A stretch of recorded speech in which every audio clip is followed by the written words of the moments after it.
how do you find land or parcels that are suitable for development, and how do you maximize that property and take it through the process? So what you want to do is you want to go to your city or county's website, and you want to look up the zoning codes and the zoning areas and zoning districts, and see what the different areas are zoned for. And then they have a use matrix that you can find on the website to determine what the density that is allowed within those zones, what the uses are by right and with special use permits and things like that, and what requires rezoning. So oftentimes as a developer, we will go into an area, find a parcel, and if it's zoned for residential or multifamily, it may only be zoned for a certain number of units per acre.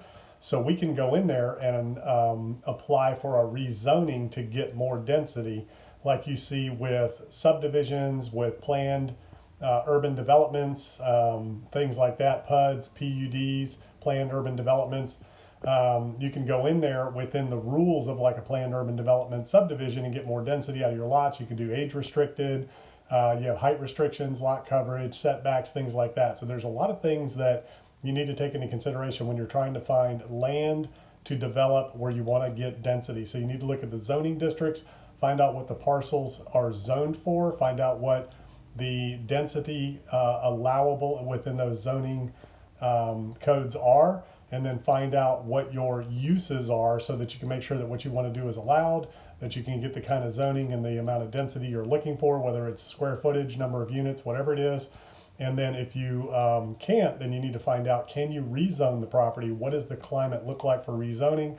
Is it a development friendly area? Are they pro-development or are they anti-development? And you also want to look in areas where there's development going on and find other parcels around there. If they've rezoned a parcel and allowed a building to be built or a subdivision to get developed, then chances are the other parcels around it will be able to be rezoned as well. So you want to go where the path of progress is. You don't want to go out in the middle of nowhere and build it and think they will come. Doesn't always work. So you want to find parcels to develop or redevelop within the path of progress. What does that mean? That means where the activity is going. So you want to go to the areas that are changing, that are developing, that are where there's activity, where there's amenities, where people want to live, shop, and conduct their lives and their business. So go with the path of progress. Look to solve problems, create opportunities. As a developer, that's what you're doing. You're creating opportunity, you're solving problems, and you are providing necessities for people to live, work, play, recreate, all of those types of things. That's what developers do. It's a lot of fun. It's creative. It's problem solving. It's always something new, always something different, and it's a very challenging profession and field, but it's a lot of fun. It can be very rewarding financially, emotionally, vocationally, every aspect of your life.